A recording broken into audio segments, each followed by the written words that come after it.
Daniel Ricciardo sent me voice memos during the US Grand Prix. Yeah, I just got some inside information. Plan B is barbecue. Plan B is barbecue.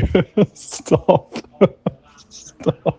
The Ferrari stuff has to stop. It has to stop.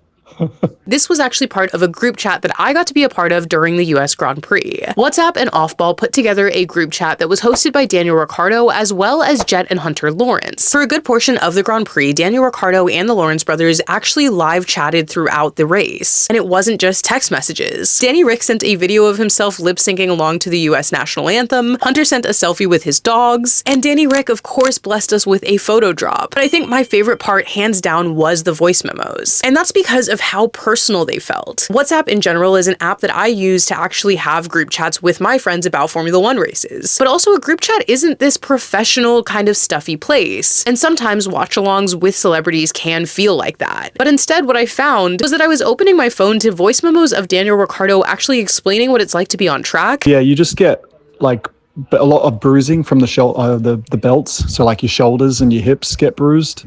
Oh, here's a replay. All signs, how'd it go? Oh, bit half-hearted. Figuring out that he enjoyed using voice memos more than he liked texting. Well, these voice notes are a bit easier, aren't they? Laughing, giggling, and giving us a ki. Hey, hey, hey. And some of it was just really interesting commentary that felt like you were best friends with a driver who could explain what it was like. It's so bumpy, and yeah, you hardly see anything. Like, I think that's what amazes people, that in helmet camera is good, because it actually shows that you don't always see that much. So even like with little accidents or like clipping a wall on a street circuit, you kind of just see that it's kind of, I don't want to say easy to make mistakes, but yeah, like the visibility is like a part of the challenge. And going back to these cars, the 2022, from that year onwards, it did become a lot harder to like judge distance and space. And